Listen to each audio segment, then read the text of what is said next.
Hi everyone, welcome back to Listen Up. Today we're joined by Kevin Martin. Thanks for coming here, man. Hey, thanks for having me. I really appreciate the invite. Of course, my pleasure.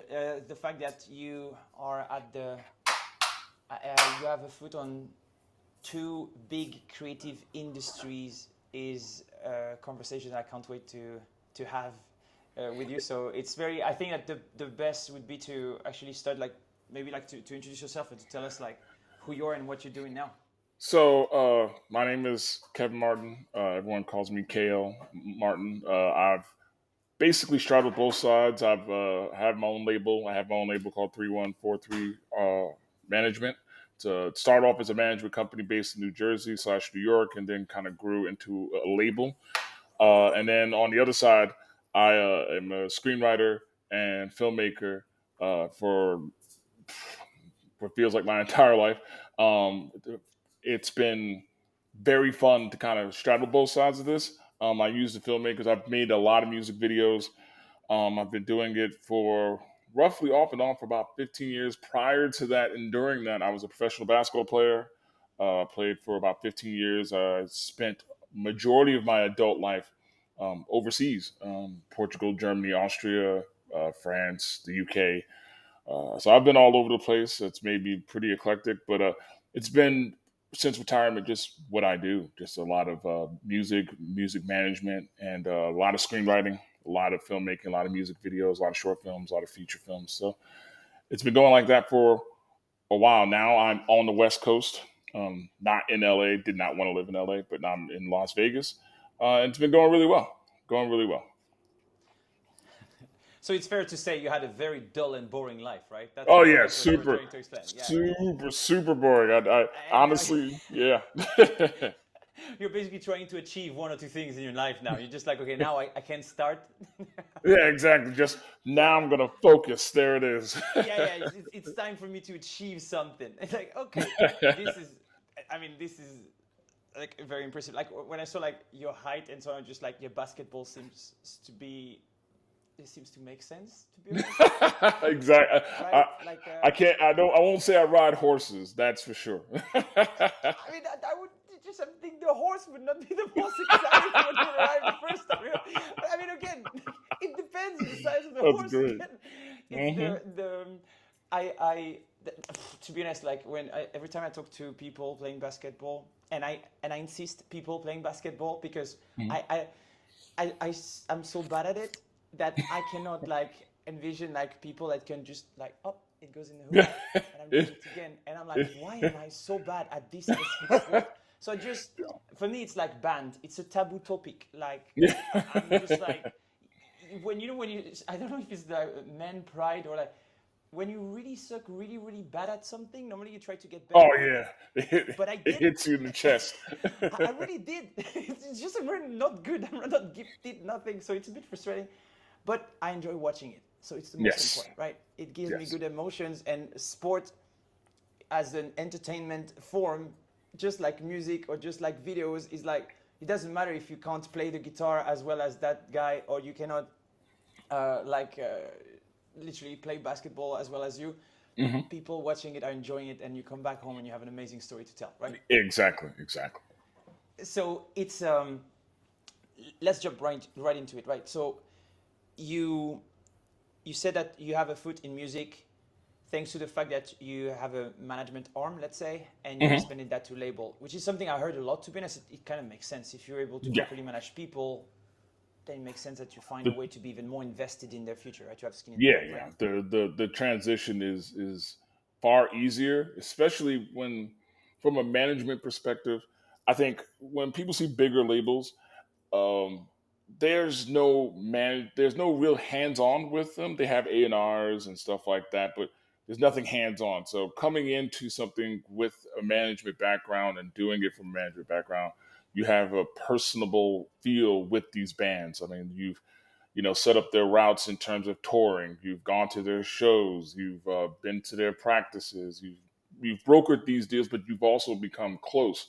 So making that move into being a label is easier because there is a connection. Like there is obviously business, but there's a connection in regards to you're not just signing a band and then throwing them at the wall to see what sticks. Now with management, there's a standard of, okay, I know what they are capable of. I know where they might be best. I know where they'll thrive. I know where to take those risks. And with a big label, especially the bigger labels, it's not really. It's pretty impersonable. It's like, okay, this is the formula. We're gonna we're gonna stick you into this formula. In fact, we're gonna try to mold you into the formula that we didn't sign you to be. It's very cold and calculating in a way that I understand, but that's the reason why I've done the opposite in that way. Totally understandable. I mean, and again, when people scale and companies scale, what you want is to streamline processes, which Yes. means, and it's to cut costs, right? Or to be Yeah. able to do more. Exactly. So, of course, you get further and further away from the human side of things. It kind of makes Hmm. sense. Before I go into that transition from management to label, is like how the transition between like professional athlete to management occurred. So it. So I actually had been working with labels off and on for many years, even when I was in college. And I have an affinity for music. I love it. Love specifically anything with guitars. I was always down with that. And I started working with a couple of small labels when I was in school in Florida. And we've crossed paths with some big bands from like Fuel by Ramen and when they were together before they got bought. And I made that once I was as a professional athlete. Management and being a professional athlete are pretty close in terms of the discipline. So Mhm. you really love being. It's easier to make that transition because I thrive on the discipline of what I do and what I have to do to be very good at it. So then, as a manager for a band, you try to make that for a person to understand what it takes to get to that point. So when I made that transition to start doing that, I had already had like a pretty deep foothold in music, and my love for music versus knowing what I believe helps a band be successful, whatever that success might be. Because I think some people, they mix up what success is. Success could be you being able to do the music you want and be paid well to do so. But some people think fame is success, what I mean, which is not the case. Like, I'm so aligned yeah, with this. Like yeah. it's So the wrong metrics. it's the wrong metric. So people, so like I played professional basketball for 15 years. I was paid very well. I don't want for anything in that regard. Was I NBA famous in that regard? No. Did I get to play the thing I loved for the entirety of my life and not have to worry? Absolutely. That's success. Agreed. Now, yeah, now, so thinking about doing what you love and being able to do so, and only that's success. For some people, it's notoriety. And as a person who's both a manager, a band manager, a label head, as a screenwriter, I could care less if anyone knows my name. What I want is to be able to do the thing I love and be compensated for it in a way that I can only do that. And I kind of brought that attitude from basketball to showing that to bands. And that is a harder transition for the bands than it is for me. But once you get to that point, it's harder in the sense of once you find a band that's really good, but they're trying to turn into the Foo Fighters, you have to understand what that world was when the Foo Fighters existed versus what the world they're in currently. To contextualize your objectives. Yes, and then being the I'm outside to fully them do aligned. that. Yeah, The pure wisdom, fully aligned with what you just said. It's, I think that um, fame is something that only started existing like what, like 50, 60 years ago for real, yeah, like the kind yeah. of a global fame. And I Hmm. think that people forgot that this was fame was a product of your hard work and your success. So fame Exactly. was most of the time actually a constraint for most of these people, all the big names of back in the days, even from the Elvis Presley Hmm. to the Duke Ellington and all these Yep. people. They actually hated fame because they were already like being very successful, which means they make money from what they love doing, but they're not even able to go in the streets without being harassed by people. So it was Exactly. never a target. I think that it became a product of our current phase in Yeah. humanity, right? Of like Hmm. how social networks and the internet and stuff arrived, Yeah. where it's way easier to tease people with fame because you associate fame with money Yep. than to, because it's a very easy metric to give, to say, hey, when people say your name in the street, you made it. Which, Yep. by the way, right now, a lot of people on TikTok are actually realizing that it's actually the total opposite. You could be Oh super man. famous and make no money at all. Yeah, exactly. There's a lot of people who, and this kind of goes into what you said. The aesthetic of being famous now is more important to some people than the actual success associated with it. Like I know, it happens a lot in hip hop as well. So the transition for your bands is even harder. How many people do you manage, by the way, at the minute? So as of right now, I manage. There's technically four of them, all four of them on our label, and then we have one that is on another label that I still manage. And now they've done their releases. We're going to be adding a lot of bands before the end of the year, and I'm pretty excited about all of them. Um, some of them are, all of them are fantastic. Some of them are ready to kind of hit the road and do the things need to be done. But yeah, a lot of the bands, their main issue is, um, I always tell people, whatever my slogan almost to them is, I will always get you to the point where you'll be able to do this, for, if you want to do this for a living, I can help guide you there. If you want to do this, and it's something you do side while you do other things, I can help guide you there. But most bands in the beginning have a real trouble making that transition from understanding that it's all fame, and it's because on the internet we all know people who have the aesthetic of people who are famous, but are have make zero money, but they sell the aesthetic, which, at least to me, feels really weird. It's like you don't have it, but you want people to pretend you're doing so for the social capital of doing so. But if you're not making anything from that social capital, then why are you doing it? And a lot of the bands that exist now, I would say it's gotten a little bit better since probably COVID and whatnot. But overall, most bands, they want to go out there and be famous. And I'm like, if I tell you the stories of how that is and why being famous is not what you think it is, um, it usually changes minds sometimes, most of the time actually. But every so often, everyone's like they want the look, but they don't know what happens to get to that point. And then when they get to that point, they don't want it. They don't want that. Yeah, it's the fake it till you make it, but Hmm. at a game that is not appropriate. Like you could be at your job and fake that you can do your job enough, or fake that you could have the responsibility for the next level Yeah. until you make it because you think you have it, but you don't have the marketing within a company to do it. Except fame has a tremendous impact on your personal life. Yes. Versus you could fake it till you make it within the confined, secured space of a company, for example. Hmm. If again, that's not specifically recommended, right? Yeah. But the fake it till you make it in the entertainment world Is is the risk ratio, in my opinion, is so not worth it. And it's not. everyone that reached these levels, all their biopics and so on.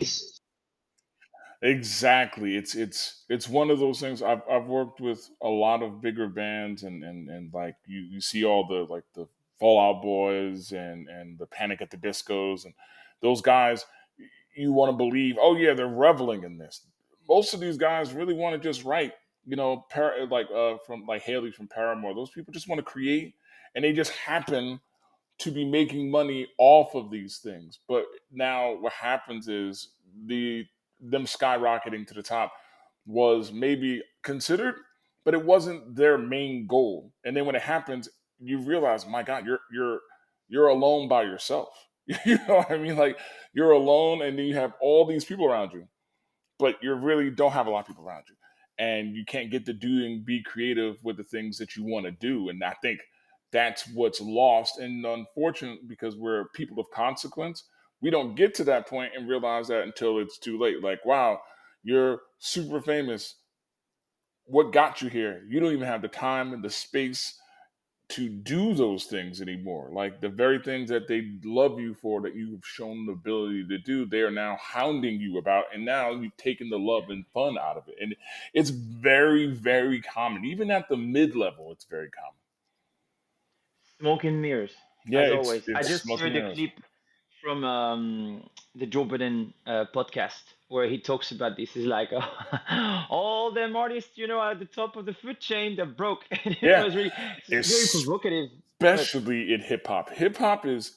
I've had a couple of hip hop artists, and the thought process of a hip hop artist is almost solely based on what they see in terms of like on the internet. Case in point, it was probably one of the craziest moments I've been a part of in music. But 4 or 5 years ago, I had an artist uh, who was doing well. I've seen him, and all of a sudden his numbers jumped. I'm like, this is weird. But it was social media numbers. I'm like, okay, he's getting. I can kind of guess what's going on. But I remember saying to him, and I was like, listen, do whatever you got to do social media wise, fine. But listen, if you get to the point where these are turning into streams and they're not real, the consequences are bad. So I have a streaming deal with Symphonic, and Symphonic is spectacular. I can't speak highly enough about them. And all of a sudden, probably a week or two after that conversation, I get a notice, and I know that email, I know that notice, and that streaming, they're catching. Spotify caught fraudulent streams, and I automatically didn't even have to ask, but I looked anyway, and I knew who it was. It was the same hip hop artist, and I had to sit there and talk them down. And then at one point, I was like, you know what, I gotta drop this guy, and I said, we'll circle back in like 2 years, but I gotta drop him. And the symphonic people, I'll never forget it.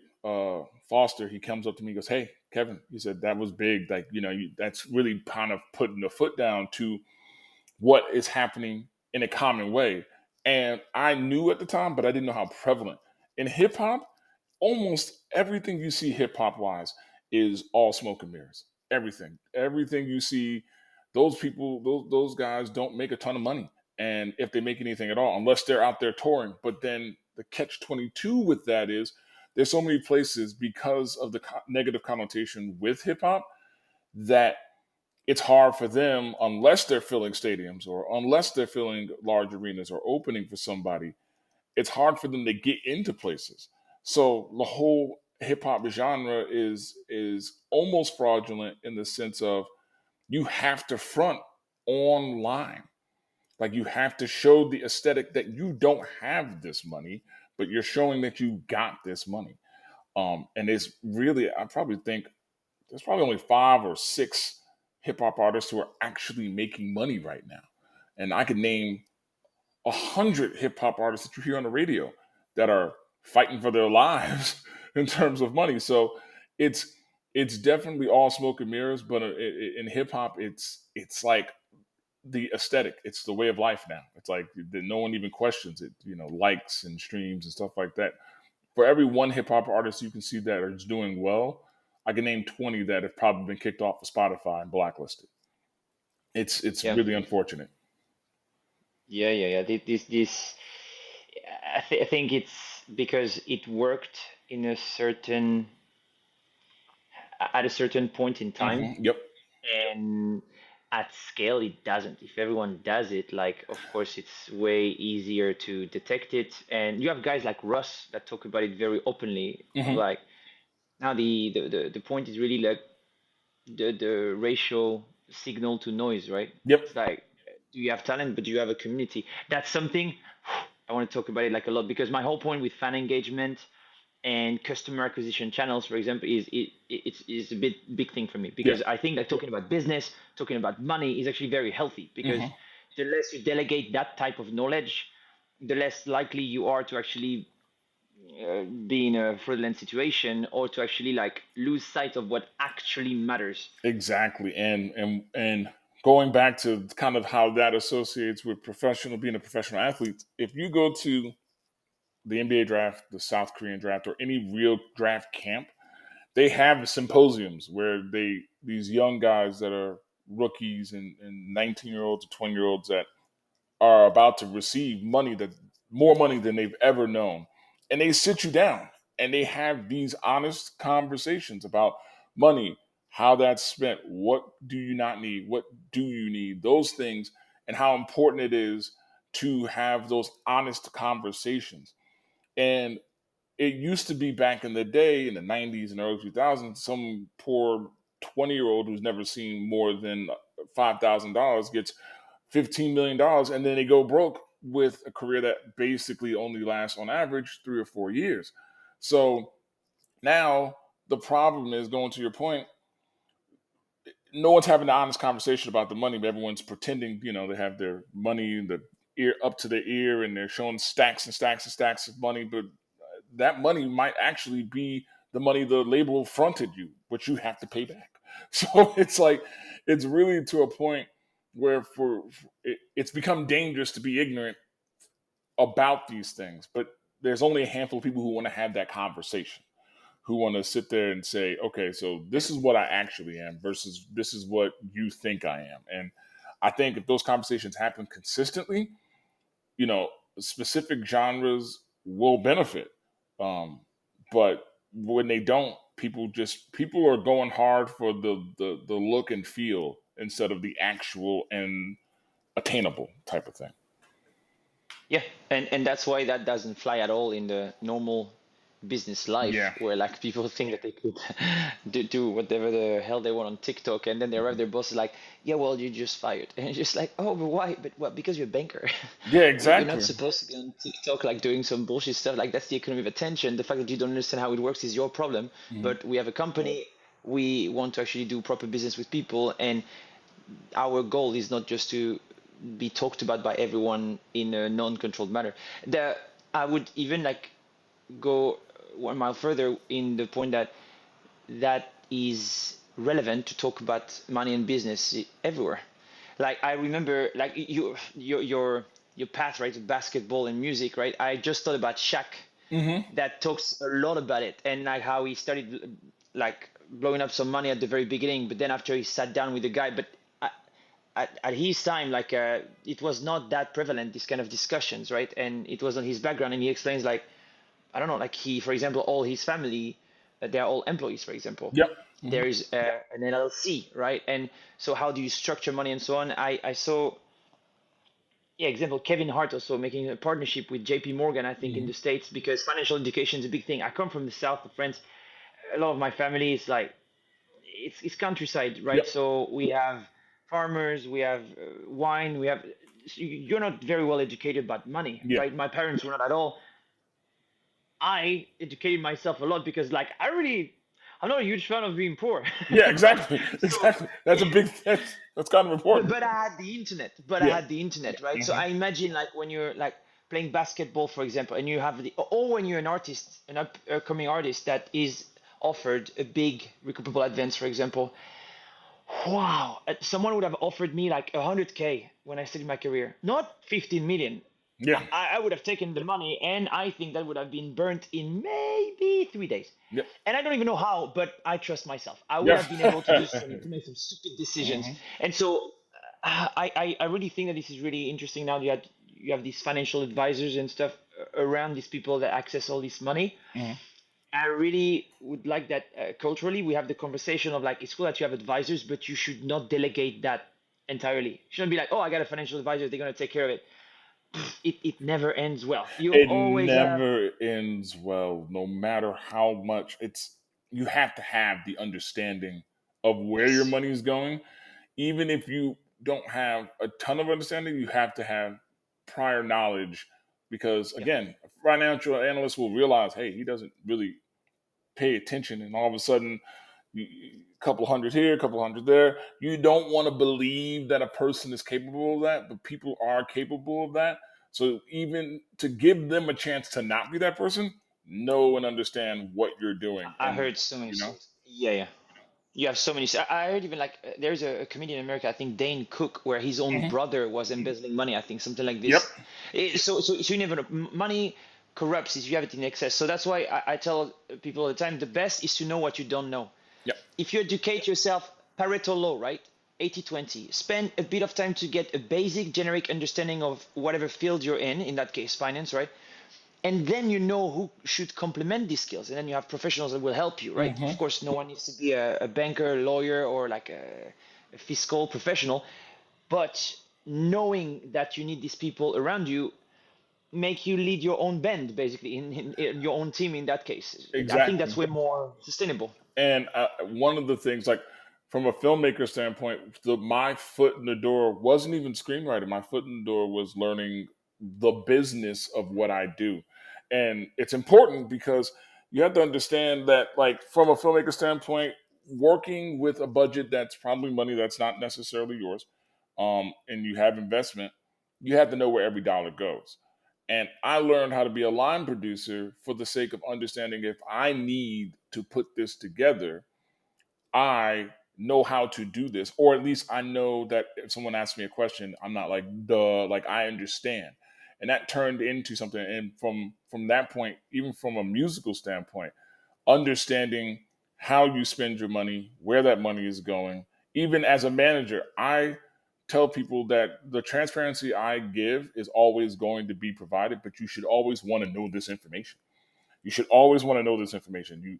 I get, and it goes into the whole thing where we talked about the aesthetic of being famous. People have people, and they think that at the low level, the mid level, oh, that person's taking care of it. No, you should always be able to. It's like I always liken it to being an employee in a company.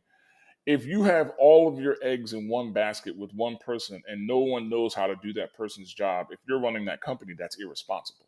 So if you're guiding a band and I'm the only person who understands, has these contacts or talks to these bands or talks to these venues and nobody does, it might sound cool to have you have that assistant, but what if I leave? What if I disappear?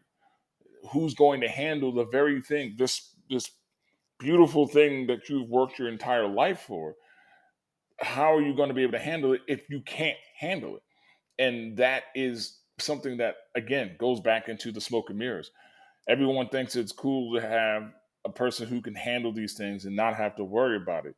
But would you rather someone drive you around and then all of a sudden your driver leaves and you realize you don't know how to drive? How dangerous is that? You're running around in a nice car and you can run into a wall because you don't know any better. So if you're not willing to do that, you shouldn't do that with the career that you want to have, regardless of your motives. And it happens a lot. It happens more at the lower Yeah. level than at the higher level. Like, it's really crazy. I was discussing this with an artist the other day, where I was like, unless you're one of the greatest of all time artists, right? Where you were so talented and you were so financially successful, Hmm. right? Hmm. That these end up, your financial mistakes, right? End up as a paragraph in your biography, right? That's going to kill your career. Yeah. And then that a few biopics and biographies, right, where you could actually read about these mistakes, and all the others have been forgotten. Yeah. All the Exactly. others are now really it killed them. And so, but what I like though is to be a bit hopeful on that. Is that I love that we talk about all this because I think it's super important that people hear it more. Uh, I saw at the totally opposite of this, like a young guy, I think 19, that was signed with a label that used the recoupable advance to produce his album, right? And the label insisted to give him this recoupable advance, right? In exchange of points on the sound recording, like normal, Hmm. right? Hmm. But he created his own LLC production company, and he billed himself to do his own mixing and Yep. mastering. And he was like, and he made a video of it. It's like, I told them I could do it myself, but they told me, well, but we could front the money, so like this you can pay someone else. He said, like, they insisted, so they got more points, but I got more money right now. But Yeah. at least that money was not burnt. Exactly. He got it. He So he got it. was Yeah. very smart, 19. So I'm just like, maybe all this communication, maybe all these videos about the topic are actually like permeating to the culture now. I hope so, because as you said, like faking a phone call with a stack of Yeah. like a few hundreds, or like maybe it's $1. I'm like, come on. Exactly. And I truly believe that we're getting to a point where that is starting to permeate a little bit, not only in hip hop, but in terms of like, any across a few genres. Mostly some of it's out of necessity. Like some genres have a little trouble getting beyond where they're at, but they have uh that culture of people who support them. I love metal, I love emo, I love alternative rock, but metal's a specific thing. You're not going to find a Rammstein everywhere, but they have people who are going to follow them and pay whatever to see them, and they fill up a place. But they understand the culture that they're now a part of and understand how to maximize that. So we're getting to a point where those videos are starting to permeate because you got somebody who's watched mistakes and watched these things and go, okay, so they're really insisting. 20 years ago, nobody's questioning, why are you trying to give me all this money to do this? Now all of a sudden it's like, wait a minute, I've seen enough videos or I've heard enough bad stories. I understand that $5 billion, I'm not going to take it. Now, even more so, videos like that, where it's like, oh, okay, well, I know how to do this myself. So me and my friend are going to start a business and we're going to be able to do this. And now they've billed me, and that money, like you said, isn't burned. So we are getting better. I think most genres are getting there because as the generations move forward, they're starting to realize that while going back to something you said way earlier, as a company grows, they're becoming less human or less conscious of the humans. So they're all algorithmic now. So now these big labels are so big, you don't even know people are signed to you anymore. They're just signed for something, and then they just kind of try to maximize it as much as possible. And then they lock you in, and you don't get your masters back for who knows how long, if at all. But it happens on the flip side because they're so detached from their artist and the human beings that make them what they are. Now there's room to sit there and think, okay, if I take this, what happens? If you don't take advantage of the space that you have because Atlantic Records is so big and you don't understand how to game the system that they're trying to make off of you, now we're almost at the point where it's irresponsible for you not to know this. Label be Yeah, damned.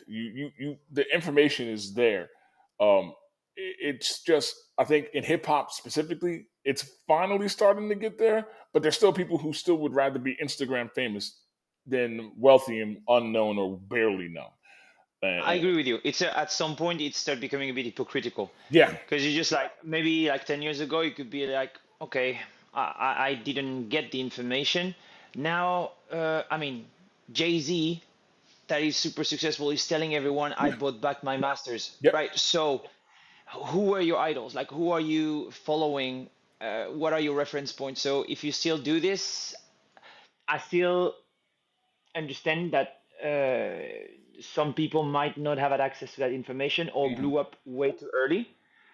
It's just that it's still your duty at some point to educate yourself. If you, And if at the yeah, age of internet, like kind of something that is easy to do. Like there is no gatekeeping in the access to the information. What is difficult exactly. is to find it eventually. Just Yeah. you just have to put in the effort to find it, and I think to Jay Z's point and understanding how important it is to own your masters and all these things, it really comes down to, like you just said before, if you blew up too early, it's because you got in. It's like being that first investor into Apple. You were there from the beginning, and then you made your money, and you're still up there, but no one knows that anyone after that is not going to get to that point, and then anyone after that is not going to get to that point. Yeah. So Yeah. Yeah. but now you have the ability to at least search and understand these informations, these videos, and go, okay, this company is huge now. I know I'm not going to make money with the original scheme, because that's what it is to me, scheme that they do. How do I learn enough where I can stay within the protective apparatus of their marketing and still make actual money that's not going to get burned later on, or you're going to be on a hot, on in hock to them where you owe them an album or you owe them this album. Back to the definition of success. Yes, that is If yes, success is being financially independent, then you're going to start focusing on what are your most valuable yep, assets. which means that you know what is the value that you bring to society, whatever you're doing. As a recording artist, it should be your songs. Yeah, That should be a your big songs chunk are of it. everything. Your songs Yeah. are that's what because this is what it's about for these labels. Labels are suits are created in terms of like film, in terms of music. What happens is producers that are not actually technically, able to or not musicians or not songwriters, what they do is they come up with great ideas. And these are great ideas, but the thing is, they don't have the acumen to make these ideas. So, like as a screenwriter, I have producers who reach out to me about these things, but they don't know how to do the format, nor do they have the patience to sit down and write 90 to 100 pages. As an artist, you can have a producer who knows how to put things in place, but doesn't know how to create the music, doesn't understand what mechanical royalties are, doesn't understand a lick of songwriting, but they're the middleman between the money that they can make and what you have, which is talent, and the thing that they don't have. So that's the Agreed. thing. You know what I mean? That's So why I think guys like Dre have been so successful. Because I was like, for example, I always joke about it. It's like, what's the common point between Jay-Z and Metallica? yeah, Right? Because people are just like, oh, it's like, it's that they own their IP. yeah, they own their IP, and They those have power that very people can yield. They have arguably fame power, which means that they control their distribution channels. yeah, It doesn't mean that they are like specifically famous for famous. It's just hmm that they have distribution channels where they can reach a lot of people when they want. exactly. The second one is that they own their IP, and the third one is that they already have a lot of money. If you combine that, it's really hard for someone to stop you when you want to do something. You have Exactly. pure creative freedom. You can do whatever you want. And those letters, man, that intellectual property, that Mhm. IP across any genre, any industry, music or film, especially. If you own that IP, you really run the world in that regard. There's not much someone can do to you. If you own your masters and people are hungry for your type of music, to be in a movie or be whatever, that is your IP. In film, if you own, it's like Barbie, like Mattel owns Barbie.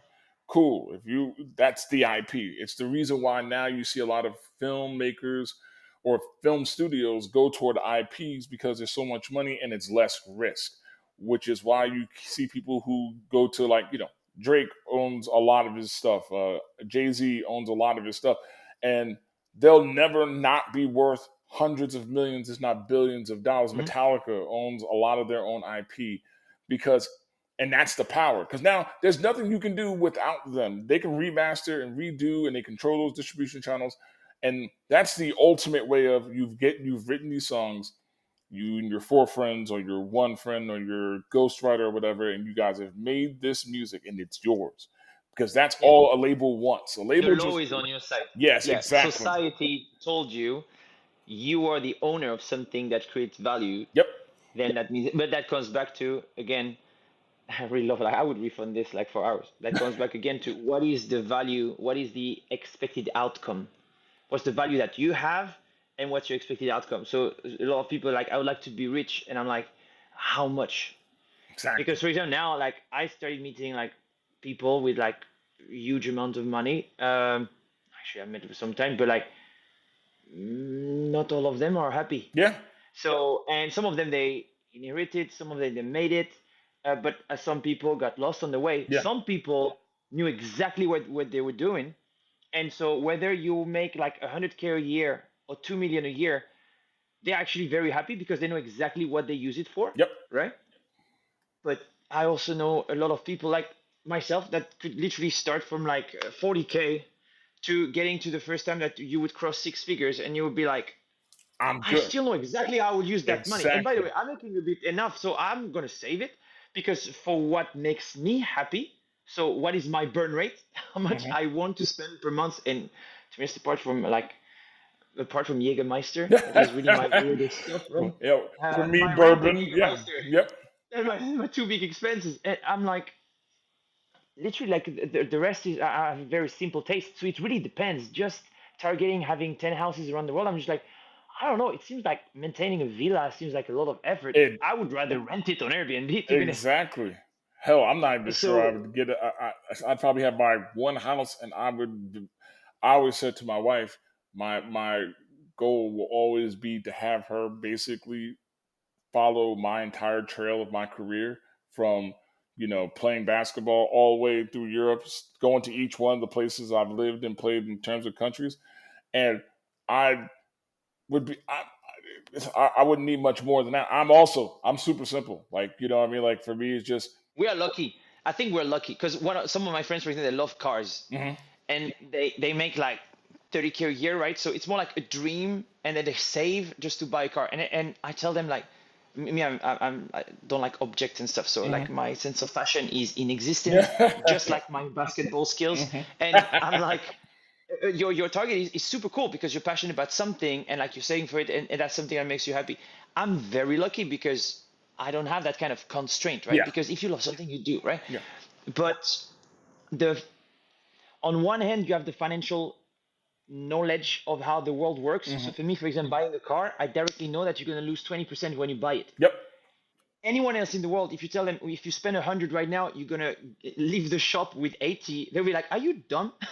I'm just like, that's called buying a car, which again makes sense depending on what you have to do, right? Yeah. If you live in the countryside like I used to do, you didn't have a choice. Yeah. You Exactly. buy an old Volkswagen and you just Yeah, hope and it's then gonna you survive and you until the end of just the year. you want to make sure those wheels stay on as long as possible. Yeah, yeah, cross your fingers. It's just like, God damn it, the revision is coming. But it's again, what are your targets? And a lot of people, like when I ask them how they organize their target, because again, I'm lucky enough, like for me, I really like math, for example, right? So I'm really like, how much you making per month now? Cool. I'm just making whatever, $2,000, right? Mhm. And I'm not rich. I said, yeah, but like when you would be rich, like what do you want to make per month? A lot of time when I talk with my friends, for example, that again, we're talking from baker to banker, right? Mhm. Sometimes they are just missing like 1,000 per month to actually do everything they want to do. And I'm like, you don't need to be a millionaire. That's what I'm You saying, just and I think that's a great way of putting it because I think sometimes everyone throws out a huge number, any artist, whatever, but then you think about like it's like I think I was talking to a good friend of mine probably a couple weeks ago. I said, if you really say, Kevin, here's $500 million, and then I go, okay, and then how much of that, if you were to want to do everything that you want, would equal anywhere close to that? And I'd be like, none. I'd barely, if I got all of the things I like, the habits, the hobbies, the special things for my family or stuff like that, something crazy. I'm telling you, it barely reaches $500,000, let alone a million. So now all of a sudden, like 499 million. I don't know what the hell I would do with that, and I don't even know if I would need that. And I would still be comfortable because I know that monthly limit of, okay, I need this for this. Yeah, it's only a difference of 1,000 or 2,000 or whatever. And I think people see the number and go, "Oh, I'm good." But then you realize once you get everything you're good with, then what? Like you can consistently do it. it- when you look at the world that way, it's like, okay, I'm happy to get that money, but knowing that everything I need could fit in this box. You know what I mean? Everything I could aligned, want is in this fully box. aligned. That's why, like, again, at some point we're gonna have to close that chapter. But for me, it's so interesting. The What we talked about before, smoke and mirrors and so on, and the KPI you mentioned, or the metrics you mentioned, social capital. For me, the way social capital, English is not my first language, right? But Mhm. still, the way social capital is used right now, in the sense of like, if you have a lot of fame, you have a lot of social capital. In my opinion, is really a wrong way to use that expression. For me, social capital is high with a great friend of yours. Yeah, If people respect you, fame brings potentially negative social capital because you're going to compare the amount of people that love you excessively, potentially, right? Because you're an entertainer, to the people that hate you. And a lot of time you're going to have, I mean, John Lennon was killed, you know what I mean? So the social capital, in my opinion, should not be used anywhere near fame yeah, because it's not real. you're in love or hating the product of a human. Yep. Versus social capital, there is social needs. And normally, it should be based on your social skills. There is someone on Twitter, I think his name is Sahil Bloom. I read one of his posts some years ago where he was explaining you have 5 types of wealth. And we always talk about the financial one, but I don't know if I remember properly, don't quote me on that. But you have time, Mm-hmm.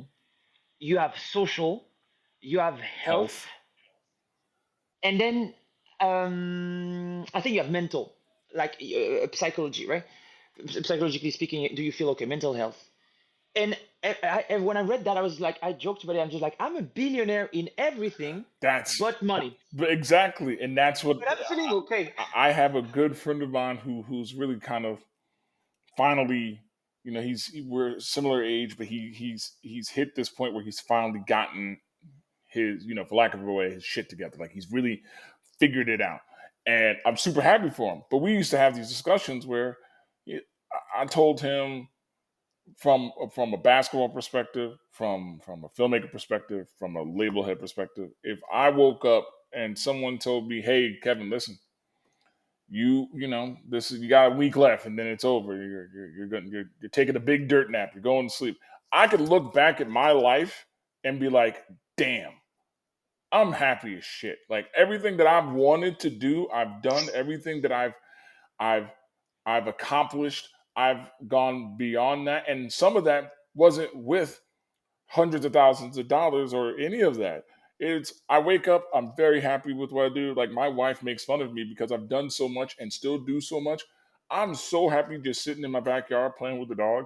Like I am, writing, I'm on this computer, I'm making these phone calls. None of this is stressing me out because I'm doing what I love and somebody happens to be paying me for it. And mentally, I'm great. I'm creating, I'm helping people create. If that were to all if I would have died the next day, I'd be like, bro, I've had a great life. I've done my thing. And that's the thing about, like you said, I'm a billionaire in everything except money. And Which is honestly, fine. which is fine because I only need ever so much to do all the things I love because and someone's paying me to do the thing I love. And I've had that kind of my whole life. Like if I put in perspective, basketball is a game. Someone paid me a lot of money to play basketball. Filmmaking is me creating, and someone just happens to see the value in what I'm creating. Writing, screenwriting is a real labor intensive thing. And someone who doesn't want to do that is paying me because they know I can make things good. Musically, I won't lie to you, like making music, producing it, or even running a label, it's so little about money for me in that regard. And I think that surprises people because I'm not doing I'm not doing that for a living. That's not my main part of my living. But I'm really big on people living the life that is them trying to do the thing they love instead of, being stuck in something you don't love. Like if you're an Yep. artist and I like your music and I'm like, bro, you can do this. Let me help you get this, and this. Because people should be able to do what they love, at least in part for a good portion of their life. Like you shouldn't look up at 70 and be like, this was a miserable existence. You should be like, hey, I made an album. It did pretty well. I was able to live off of that. I was able to live partially off of that. For me, it's about getting people, at least for myself, to the point where I've always appreciated in my 41 years of being on this planet. And it's fun for me. It's great because, yeah, sure, I'll make a little bit off of that. It's not world beating. And that goes right back into what is needed from the administrative side for a label. And I think knowing like what you just said was so profound to me of saying I'm a billionaire with everything except money. And I will say this, and this is funny. I was saying this during the Olympics, and I watch the Olympics, and I really think about how long I was overseas. I think I said to Jazz that I'm still 7 to 8 years away from living equal amounts of time in the United States as I have in Europe or in Asia. Mm. So my mentality is a little different. Your way of thinking I've run into in Europe more than I've ever run anywhere else because you appreciate the things you have. You were in the south of France, you had farmland and countryside, and took the time to sit there and learn these things and get better at these things and cultivate these things and master these things. America, we have some of that. It's getting a little bit better in regards to people like that. But that mentality of I'm a billionaire and of everything with money is a very awesome European thing that I lived amongst. And you see that in the artistry. And you're like, oh, I'm doing what I love. I just happen to be getting paid for it. You know what I mean? Like, or I'm doing what I love Yeah. and I'm having a job. And that job is basically there to help me get to where I want to be and love. But I'm there already. And Look at it's it. beautiful. Look at it. Like the expression of the five type of wealth came from Sahil, that is American, Hmm. and I think that he quoted it from a European book. So look at it. It's very collaborative. Yeah. Like we're all getting there. You know, like the old cliche of like in America you live to work, and in Europe you work to live. Yep. I think that on both sides of the Atlantic and worldwide, to be honest, people are Hmm. actually trying to find a proper middle ground, Yeah. right? Because, oh, for example, in Europe, there is the cliche like we should kind of like work more, right? And in America, it's like you should enjoy life a bit more. Yeah. I think that all these conversations are gonna help current generations and future generations to actually reflect on this and to just be aware. Be When you said, for aware. example, I am happy with what I have, it's funny because I said it to my girlfriend a lot. Like, listen, I'm so happy. If we die tomorrow, no regrets. Yep. And she's like, why Exactly. do you make it so dark? And I'm like, because it's not dark for me. Because or I'm ruining the moment, right? Yeah. Yeah. Fair. But I'm like, it's not dark to me. It's very hopeful. I just, a friend of mine, unfortunately, just passed away 2 weeks ago out of nowhere, right? And 3 weeks ago, 4 weeks ago, we were with him and enjoying like an amazing time all together with his friends. That guy left with a real social capital. Hmm. Like we were there, we went to the funerals and stuff, and the parents saw the love around that guy, and you're just like, oh my gosh, you didn't lose your time on this earth. Like you Exactly. left happiness, you left people that will miss you.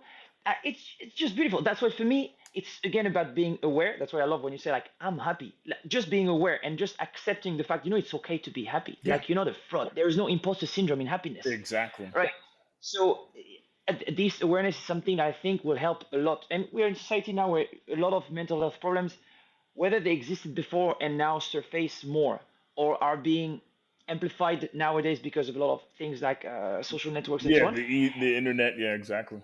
Yeah, the awareness of it is the only thing that us as sentient being should do Yeah. to actually feel better. That's our duty, right? It's Yep. like we are sentient, so we should be able to take a step back and be like, God damn it! I'm French, for example, so I Yeah. always make a comparison with food. That dish was amazing. Exactly. That's perfect. Your day could be terrible, and Yeah. you always say this in the South. You come back, and there is you have something amazing to eat for a minute. You cannot complain about this. This dish is amazing. Maybe you have some stuff that are bad on the side, but But you this just moment, ate great food. this plate of food was the best. Like, and that's Yeah, what it is. It's.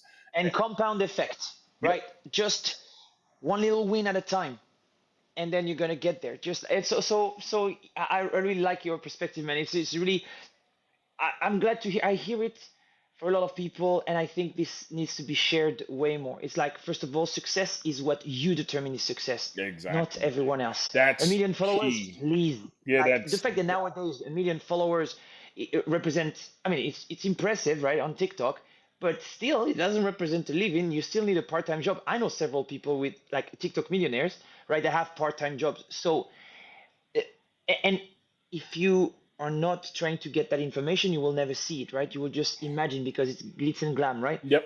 But just take a step back and just to try look around you, because maybe some people, maybe your partner wants to spend just a bit more time today. Maybe Hmm. you would just have a lot of happiness just spending time with your dog, and just putting that camera just to film you while doing this for your dog, and just ensuring that you have the script before because you know that there's going to be something funny with the dog, makes you actually living the moment for other people. Maybe if Exactly. you just live it for yourself, or if you do it on camera and then have to do it normally with your dog, right? But just to be aware of what makes you happy, because if you base that just on external metrics, You're doomed to fail, in my opinion. and you're doomed to never be able to achieve that. And if you're doing it by somebody else's metric of what's happy versus what makes you happy, that is a clear cut thing. You know, the thing that's going to be like, okay, I'm going to go out my 35 millimeter camera, I'm going to go sit in the backyard, I'm going to take pictures of my dog, I'm going to sit there and talk to my wife, and we crack up in the back, I'm writing this script. That day is great, and I know that I'm going to go to sleep and wake up, and I'm, I'm happy about that and how that goes. Yeah. And I think people lose sight of all that, especially in music, especially in film, especially being creative, because you forget you're creating for yourself. I always say, I Oh don't care, yes. I don't care who or what it is. If I'm writing something, the first person that has to like it is me. I gotta like it. You know what I mean? That's an amazing quote. You forget to be creative for Yeah. yourself is really You, powerful. you That's really good. you have to be, as a musician, you have to like what you make. You Oh have wow. to, because 100%. the thing is, if you put something out there because you're trying to emulate something you heard, that's not you, that's somebody else. You're just trying to retwig it to the point where it fits what you think is going to get you out there. No, no, no. You If you pick up a guitar, play a piano, or play a set of drums, your goal is to make something that when you walk out of that studio, walk out of your bedroom, walk out of that makeshift closet that's turned into a studio, whatever that is, you have to be like, this is dope. And then at that point, understand that, I know people don't believe this sometimes. There's always a group of people that are going to like the thing you like too, no matter what the genre is. It could be metal, and 90% of the people are like, this is terrible. But then it takes that 10% for someone to go, I love that. That's where B movies come from. Where 95%, I've had movies that I've written that have gone, oh, this is not great, this is not great, or a short film, and they're like, okay. And then all of a sudden I find that audience go, this is awesome. Let me invest in what this is. So from a music standpoint, it's the same thing. It might not be everyone's cup of tea, but you gotta like it first. Then worry about figuring out how to make it marketable or attainable for somebody else. The moment you start reaching for what is not you, things go bad real fast. And they might go right for a second. But then once you get to that point where you're trying to be something you're not, or not comfortable with, and you even get to that level of fame, that's where we go into talking about where you're alone with a million people. You're broke with money. You know what I mean? Yeah. Like, it sounds awesome, but you're not happy because it's not who you are. And, Yeah. and a lot of these labels, they do that. Like, they sign you because you sound like John Mayer, but then they try to turn you into anything else that's algorithmically worked for them. And that might get you to where you want, but then you wonder, why is he so miserable? Because this isn't you. You didn't like it to begin with, but you went along for the ride, and now you're at the top, but you're not happy.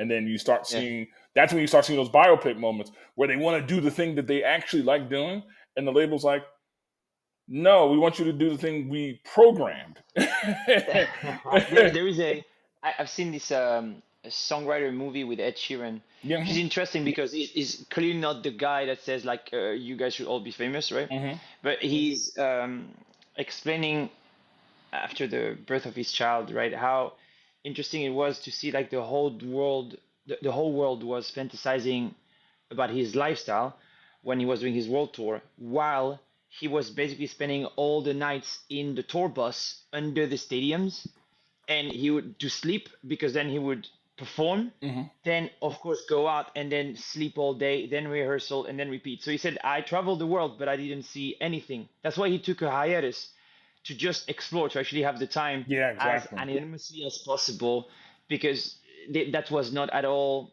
the thing that people imagined he was doing. But again, smoke and mirrors. This is so interesting. Let me resend to this on music for a second, Yeah, because yeah. we can do like 4 episodes like this, because this Yeah. is, I think it's super important to just see casual conversation like this. Again, life is not serious, right? We're here because two human beings before us decided we should be here. We didn't decide, right? So let's Hmm. just try to make the most of it. But this is so interesting. But just to come back on music for a sec, one of the things I'm always curious of is how did you sign your first management deal? What artist was this, and how did you like meet the person, and decided that it would make sense to work together? So Origin story. so the it's a funny story. So I had really kind of gotten out of music a little bit because I was focusing on I was still playing basketball, and I was really getting into screenwriting. I was getting a lot of work, a lot of rewriting stuff like that. So I backed out of music for a little bit, and then I kind of came back because I moved to a town in on the Jersey Shore or near a town in Jersey Shore called Asbury Park, which is basically like Austin but with a winter. So it's like full of great bands, and it's awesome. It's right on the water, and I started getting more in touch with. I lived near a bar called the Chubby Pickle, and they used to have these live bands. And I remember Uh-huh. walking in this place. I'm like, what a name! Like it's hilarious. But they have these live bands, and I started coming to the shows a lot. And then there was this one band called the Burns, and then there was another band called the Mercury Brothers. And I kind of really started talking to them, just casually making friends with them. And then a couple of them were asking me advice about, they kind of got the idea that I did something in music or had some sort of foothold in music, and I was just giving them advice. I was also making sure they were getting paid for things because they were in a place where not the Chubby Pickle, they always paid, but there were bands in Asbury because it's like the Austin of the East. They weren't paying their bands anything if what they were worth. So Oh, they would bring in, these huge crowds. A place like there's a really famous place called the Saint, and it's like legendary. And they would bring in the place holds 150 people. They would bring in like 300 people. There would be a line out the door, and the owner was not paying them what they should be paid, if at all. And I'm talking to them, and he's like, "Yeah, we did good." And I'm like, "Well, how much you guys make off of this?" He goes, "Oh, he said he would get us next time." I said, "Well, that's not crazy. He's running the bar. He's made thousands upon thousands of dollars. You guys at least be compensated for what you're doing." So I remember talking to the guy, and I knew him. And in the mix of all this advice, he got, he was like, "Oh, I know I haven't been paying them. Let me pay them." And I'll never forget it with one of the guys from the Mercury Brothers with tears in his eyes. He was like, "This is the first time we've been paid, and we've played here a lot. This is the first time we've been paid in 2 years." And I go, "What?" wow. I'm like, he's like, "Yeah, it's just not a common thing here." I said, "Well, I mean, lack of a better way of saying this." I'm like, "That's bullshit. Well, here's what you should be doing." And then finally, I went over to their house probably after a show, and I was like, "Guys, I want to talk to you." And they cut me off. They were like, "We want you to be our manager." And I was like, "I was going to ask if you want me to manage you." and he's like, "Yeah." Wow. And then it took those two bands. Then they grew to four. Then it grew to eight. Then I had a good friend of mine who was helping me, and we grew to 12. So I was managing a bunch of bands all over the East Coast. I was doing a lot of driving. And then that was first year, maybe even 2 years. And then we were one of the first management companies to get a distribution deal, which had been unheard of. Like I had enough music around me. I was like, "Hey, listen, these guys can own their own masters, make this money, and do what they do." And we got a deal with Symphonic, which we were the first band management company to do so on the East Coast. It just wasn't heard of. And then I was like, okay. Randall Foster was talking to me, and he was like, "Hey, listen, you should probably take this next step." And I said, "I told myself I wasn't going to get this deep into music." He goes, "You'll never be able to run away from something you're good at because you love doing it." And the way he said that was like, I'm like, that was profound. It was good. And then, So cool. yeah, so we made 3143 management turned into 3143 artist. Um, and Why the name? so 3143 is my number from basketball my entire career. And micro four thirds is actually my favorite lens and camera. So I put 3143 together into that, and it worked out really, really well. And we turned it to a label about 2 years, 3 years in, and it existed almost.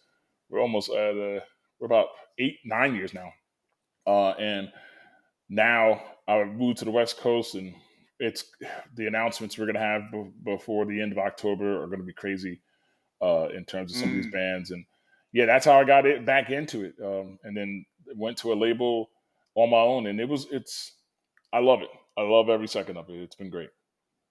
Super cool. Just FYI, I don't see your camera moving anymore, so I'm gonna just trust the software to still upload everything. But Yep. you are a freeze frame at the Yeah. minute, Yeah. which is fine. Oh, okay. I think maybe it's like the 1 hour mark, whatever. So this is like how you get your first band, and how then it totally made sense because, well, you paid your dues, right? So you've been in the trenches, thus you know when a label tells a band get it done. Well, Mm-hmm. you were that guy, right? So that makes sense. Yep. Um, so then, yeah, you go one level higher. You do a label. Yep. You ensure that you control distribution. Super smart.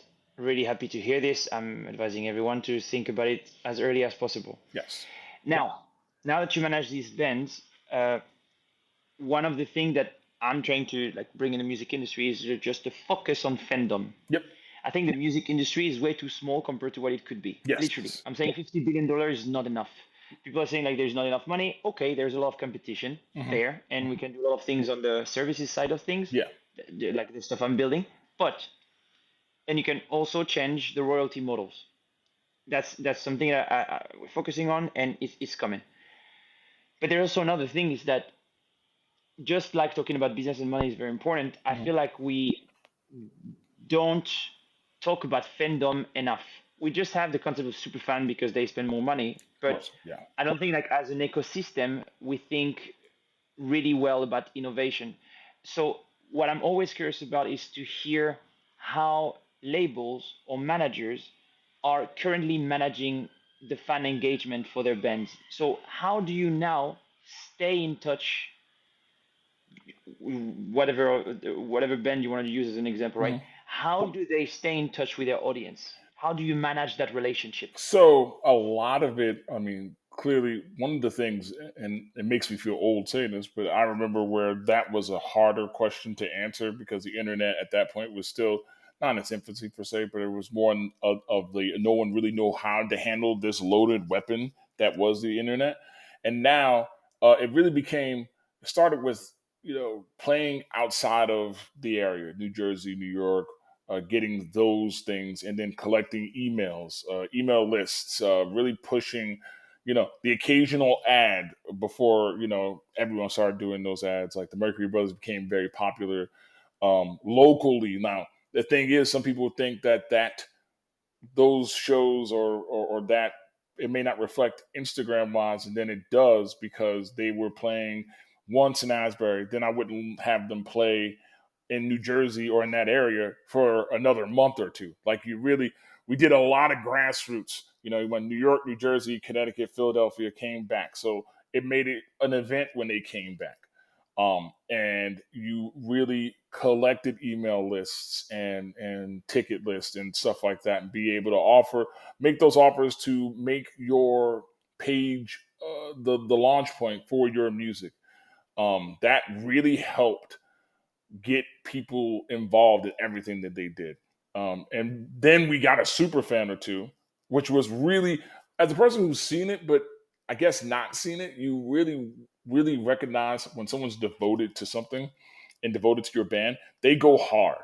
But the social media aspect from the grassroots of playing shows outside of your normal area was how we really capitalized on almost every one of these bands.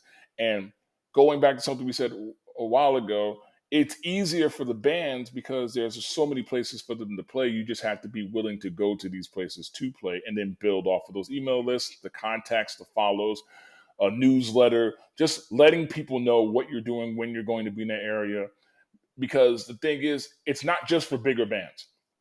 If you're the Foo Fighters and they have the same thing, you can do the same thing on a smaller scale and be like, hey, Yeah. we're coming to Philadelphia in a week or two, and stuff like that. And you make everything they do in a micro way the size of a macro way. Every band's Yeah, big yeah. for what they do.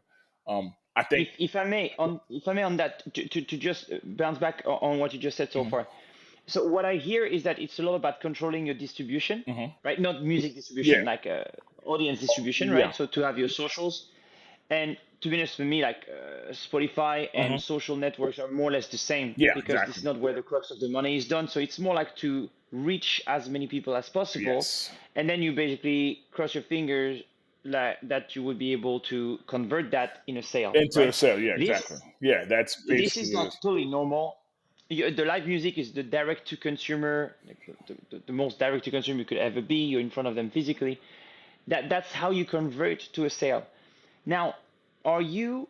My point is that in music, this is terrible. Like I totally agree that you do it this way because there's that's the only way to do it right now. Yeah. But if you Hmm. think about it, right? If you take a look at the gaming industry, if you take a look at the movie industry, for example, it's way easier to be a fan. You know what I mean? Yes. On the same platform, you will have the ability to, for example, consume something from streaming, Hmm. but also tip a creator or buy a merch or something like this, right? This is very famous, like gaming platforms. Like you would have an integration with Steam, Discord, Yeah, and Twitch, yeah, and so on, right? yeah. Huge. Yeah. Whereas in music, my big beef with the current ecosystem, which I'm trying to fix, right, is that on one hand you have streaming, on the other hand you have direct to consumer, right? So streaming gives you songs, direct to consumer gives you concerts, for example, Hmm. but the artist and the management and the labels have to do that customer acquisition a second time Yep. all the time. And here the friction is colossal. Yeah. And in my opinion, well, internet replaced the radio, right? So you can reach out to more people, but it's not that efficient. The music industry is still 25% smaller than it was in 1999, Absolutely. Yes. adjusted to inflation, right? So for me, even if some people manage to, of course, make a buck in this, right? And I talk to a lot of them, which is fine. I'm like, we should be way more ambitious. And the way to convert that ambition in something that would benefit everyone else is to think about how we satisfy the fans. For example, when you talk about the fan engagement, right? You talk about the sale, right? So the conversion of the fan in a purchase. Hmm. Do you have something in between? So they never heard about, you said the Mercury Brothers, Yeah. for example, Hmm. right? So they never heard of them, right? They discovered them on YouTube, Yep. Spotify, or Instagram. Hmm. Cool. I like the songs. These platforms are not like too much like to discover like the music, so you would go eventually on Spotify, right? So you have social networks that would be the furthest away from where you can make money, Yep. and you cross your fingers that they would go on the DSPs and slash or that they would go on the platform where you will sell some tickets, Yeah. right? Your Exactly. Shopify store Hmm. or your vinyls and so on. Hmm. Now, how do you manage that community? What used to be called a fan club, for example. Yeah. Yeah. Some perks, some advantages. Do you experiment with this? Some Yes. Patreon, for example, So or like a do you guys Patreon, try something? we actually started maybe a while ago. They had started on what was it called? They had started on Bandcamp in kind of a Yeah. regard of how to do it. And then what happened was we kind of put them all together into what would kind of be a fan club. We this group of people that were invested in what they do. It was like 500 or so, maybe 600. And we kind of utilized that to kind of move forward. And it started with a lot of people who were willing to go to Bandcamp and pay for those things because, Bandcamp is like right there, whereas Spotify is a stream and, less and less and Hmm. less than a penny. So it became easier to engage on those type of platforms like a Patreon and stuff like that. And I think we've discussed kind of doing that as well at one point where it was direct to consumer.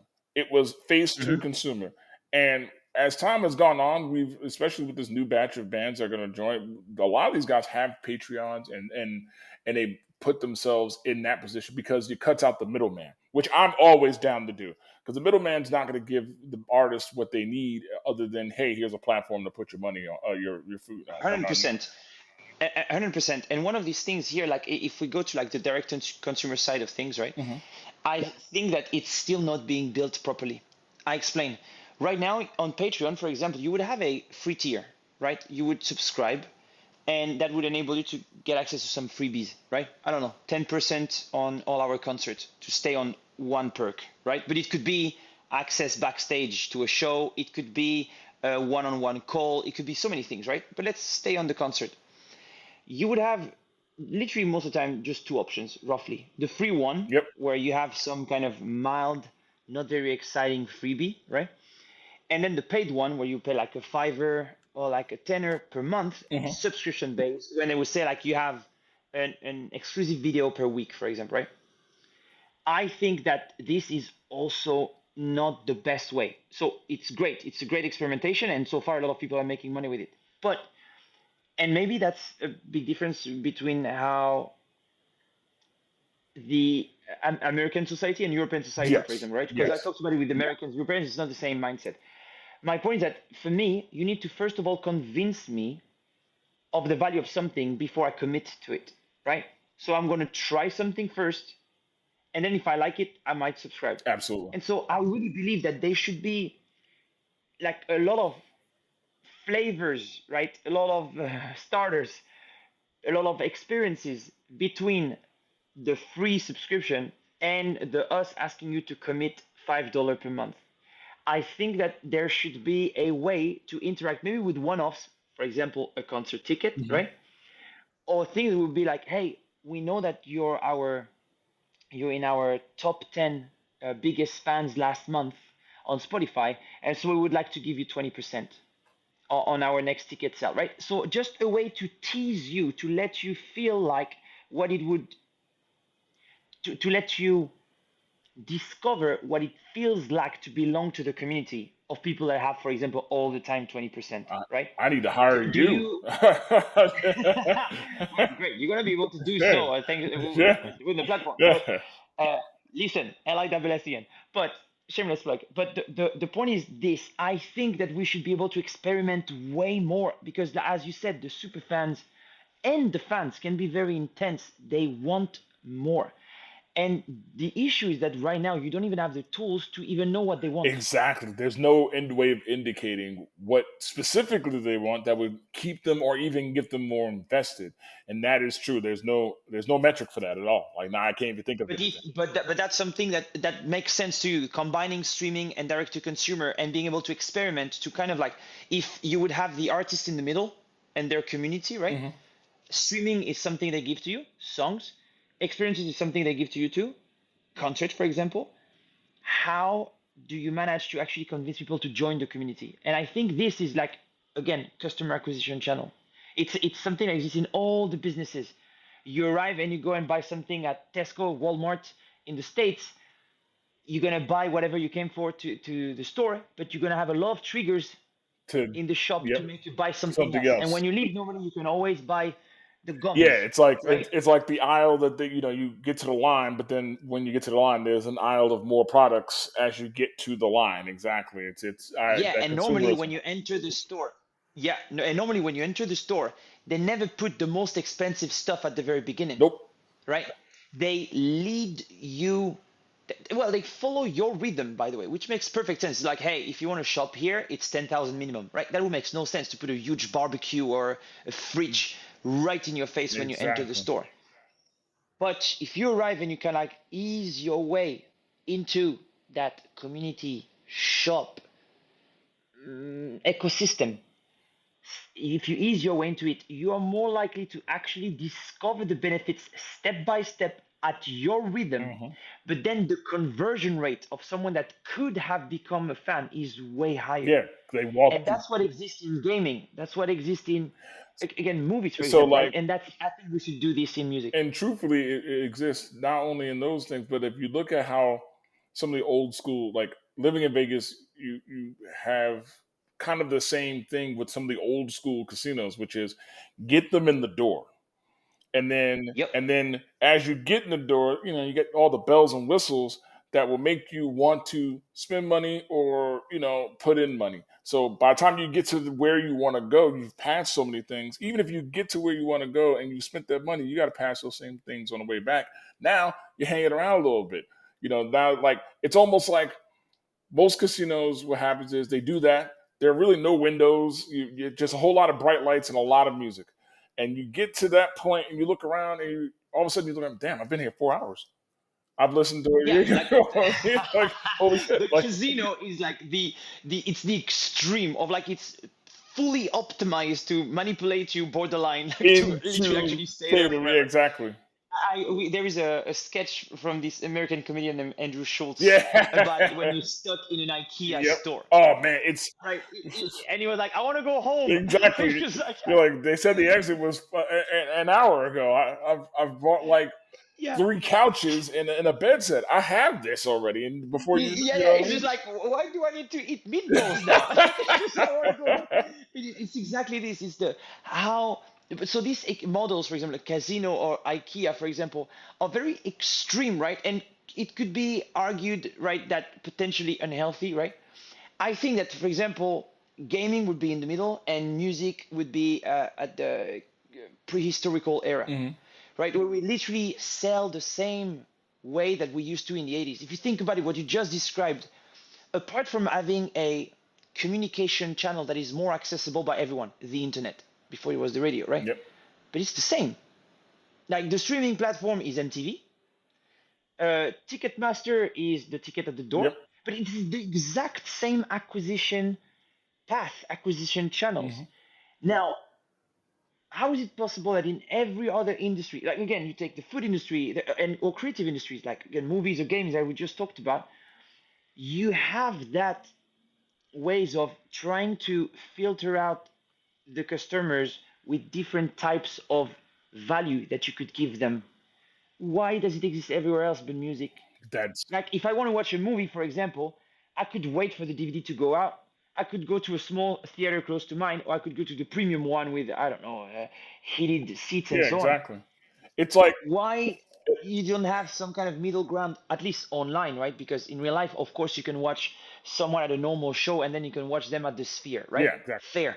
But again, that existed before. It's just that the Sphere is even bigger. But the fact that you can have a small stage and bigger stage, that physical constraint. My point is, now that we have the internet, digitally, we should be able to show people a path, a way to accessing a community, which is the biggest commitment, which again, a lot of people would want to have. But if you don't show me the path, how can I see it? How can I get there? Now you tell me either you access my community or you will stay with freebies. I It's think it's it so, and it's too and black and white. that's a very good question because like for example, I have a short film out called "You Should Smile More," and it got picked up by Los Angeles Liftoff, which is a pretty big festival. And what they did was is Congrats. they thank you they what they do is they leave it up. They've built this entire community based off of okay, so now they've selected, and now they're going to do like a secondary level of judges where then it goes out to like all these other festivals. But they built this audience where you sign up and you can watch these, and then you can vote. And then the next level, if you want to stay on for these networks and you're a movie buff or a cinephile that likes these, they will legitimately, you're part of this network now. Hey, you want to see these that are going to Cannes or these are going to Sundance, you know for this much you can watch those consistently and be a part of that process. And I think you're not only selling the ability to watch, you're selling the ability for people who want to be a part of that process even if they don't necessarily know how to. And it works so well because Yes. they've blown up. So now what's the one thing most normal people would like? They see you create music or they see that you know how to write. It's I forgot the name of the network, but they do the same thing from a movie standpoint, and they have people who invest, and they're a part of these. Like I forgot the Nick Cage movie called Mandy, and I can't think of the name of it, but what they do is they get you, you're part of this network, you've invested, whether it's 5 or 10 or $100 into, you're part of this process. You get to see this movie. You've made this movie with your minimal or your large donation into it. You're a producer. You are a super fan in that regard. And the more I'm saying this and the more I'm listening to, how haven't we gotten to this point where people want to be in the studio? They don't know what's going on, but they want to be a part of that. They would love to be a part of the beginning of an album and how it was made, or getting to see them when they were, in a small place and now they're at the Sphere. To involve And people as early as possible, yeah, whether it's in the journey of the creator yeah, or in the journey to discover the creator. Like I think that there is something in with movies. There's this company called Adam that is backed by Rob McElhenney from Always Sunny in yep, Philadelphia and Ryan Reynolds, and it's the same. Like they want you to be invested from the IP creation. yep, and of course you create a stronger community. I think it's very interesting. There is a bit of blockchain in it. It's really interesting, very promising. They actually But do this, for it. example, is not the yeah They actually do it in. There's one team in the NFL, the Green Bay Packers. The team is not owned by a specific corporation. It's owned by the city. So it's owned by the patrons of the city. These people are invested. Those seats in Lambeau, those are, you're born into that. Like if you're buying yeah. in, they are legitimately invested in the If you yeah success. if you're like a patron and stuff, it's definitely like the maybe the optimal proof of fandom, right? Hmm. But it's like if you think about a very simple way to ease people in your world, just like you would ease your way in a relationship. Yep. You would get to know someone. You Yeah. don't become friends. It's like either we just hang out at work or we become best friends, right? Exactly. You have some kind of things in the middle. Movie theater, you arrive, sometimes they might give you a bit of popcorn to hook you up. And then next time, if you want, you can buy a little bag of popcorn, a bigger one. And then if you want, you take the subscription, which means that you have one free bag of popcorn a week, for example. You know what I mean? Like Yeah. you have stages that you follow just to know Hmm. at what stage you want to stop. And again, as a consumer, you have the choice. If you blind the curtains, you have blind curtains, right? And you just let people know that there is no day or night. That might be a bit manipulative, That's arguably. a bit much. That's but you But get what but I'm. Yeah, yeah. what I'm describing is something way like healthier and kind of like intuitive, right? It would Intrude. be Yeah, like, don't tell me if I want to bag the 1 kilo of popcorn a month or just have like I don't know, like a fake tattoo to put on my daughter's hand, yeah. right? Can I have something in between? And that I think this is an untapped, massive opportunity in music that I'm literally building a business on because I truly believe that guys like you again, as you described, right? You've seen several industries, right? You've seen several contexts, several egos, several type of consumers. Imagine if you could prototype with this. I mean, there's really no downside to it. If I'm being honest, it's hard to find the downside to it. It really is. I It's great. yeah, I'm very biased, right? So maybe the way I presented it is a bit biased, but I truly believe that this is, again, why do the other industries grow so much more than music? Well, you can innovate as much as you can over there, I mean, not it's in so music. crazy that this hasn't been done. It's so weird to me. Like it's a brilliant idea. Like why not have This is someone the along? second episode. I will tell you all about it like the second time. But like, we need 2 or 3 more episodes. We're gonna do like a Netflix series. But it's really something that if you think about it, in my opinion, in 10 years, people will be like, "What? You were just streaming music?" You know, it's like if you go to a theater now and it's just like you were you didn't get popcorn. Like, no, I didn't want to, but the others, yeah, like half of the theaters got it. Okay, that's the equivalent of a passive listener in music, or potentially like a fan or a super fan. It's the same. Every industry has the exact same constraint. It's about is it a regular consumer? Is it someone that likes your product a bit more or a bit more? You and can there buy a normal car and and up to a everybody Ferrari. wants to be and the thing is everybody, and I mean everybody wants to be there from the beginning. More than they'll ever admit. They all want to be there And from the yeah, I beginning. agree. And this is there's also a thing of participating to the journey. For me, it's like even two different storylines, right? Hmm. Where you could actually you have people that would be involved in the journey, and you have people that will be involved just because they think it's amazing, and they even if they were not here from the very beginning, they just want to be a part of it now. So the game plan is not that you're an OG. The game plan is like you want to be a part of it, and I think it's the storyline again, like they converge, right? And it makes sense. It's beautiful. It doesn't matter. I was not born with Bruce Springsteen. Yeah. My dad gave me the bug, and I saw him live, and I was like, "What the hell am I Uh, looking at? This is amazing. the, It's what is going on?" the And I'm not like the biggest like guy that goes in at shows and so on. And I was like, "This is something else." the place I mentioned, Asbury Park, Bruce Springsteen is legitimate, like rock god, and you should you look when we're done, look up Asbury Park, look up Bruce Springsteen, there are people who have of all walks of life. He runs that part of New Jersey. He runs that part of New York and New Jersey, and it's so crazy. Like Bruce Springsteen is for some people, regardless of age, rock god. Like, and he comes down there and the place shuts down. It's incredible to watch. 100%, and that's why like I think that uh, our generations, right? We were born offline, right? And then the internet arrived, so we had the pros and cons of offline, and we got the pros and cons of digital life. Gen Z and so on, born digital, now they're discovering real life, and I think the third phase is going to be really like a proper mix of it, like a proper bridge between these two types Yeah, of lives, like online and in real life. And for me, that is like I was trained as an IT engineer, right? yeah, So I love the digital life, but when you see this kind of stuff, like it's you just like we must find a way to make them complementary, right? I have a lot of love for the digital life, right? And everything it opened up for me, for example, like access to information and empowerment, and it's amazing. But I've never had the type of emotions that I lived when the boss arrived in the Stade de France in front of 55,000 people 1 hour in advance when everyone was dying because of a heat yeah. wave. Just him, a guitar, and an harmonica, and just demolished, like, turned the place to ashes in 15 minutes, I believe where it. everyone was like, what the hell is going on? And then he's like, sorry guys, I know it's a bit hot. I'm back in 30 minutes. The band is still on the way. Go back. Everyone's like, what the hell just happened? We had like an extra mini show. And then he came back and demolished everything again, Yep. but like for 3 hours. And just like, first of all, what does he eat? Right?